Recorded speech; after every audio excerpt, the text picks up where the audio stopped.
Things are not what they are. Things are what we think they are. For instance, you're doing a hard workout, which gives you a signature feeling. You're laid on the floor, panting, heart rate at 180, sweating from everywhere with the taste of metal in your mouth. This is oddly enjoyable. But if this exact same sensation was to spontaneously occur in your car while sat in traffic, you'd call an ambulance for fear that you're having a heart attack. Framing is everything.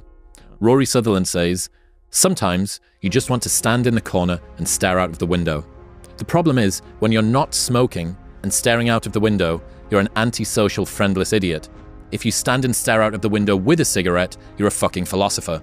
The power of reframing things cannot be overstated. It's significantly easier to find a way to reframe your experiences as enjoyable while you improve them, rather than waiting for them to be done before you give yourself license to be happy. So a friend of mine, she's a very, very successful therapist, and she always asks her patients when they come to her and say some terrible thing happened. She said, what would it take for this to be amazing? And so, for example, lady comes, says, we're getting a divorce. And she says, so what would it take for this to be amazing? And so it just completely shifts the reality of like, okay, how could this be an amazing thing that could happen to me?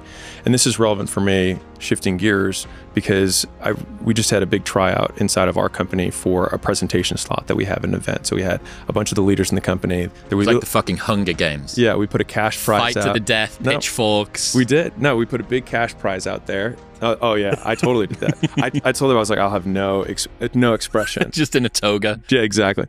And I could tell that some of them were nervous. And I thought about this because, I speak a fair amount and I don't get a lot of nerves in general, and I have a whole bunch of thoughts on that. But the most basic one is that if you're still feeling anxiety, which many of them were like, hey, I'm so nervous, or hey, I have a lot of anxiety before going up. I thought about it, and champions just interpret anxiety as excitement.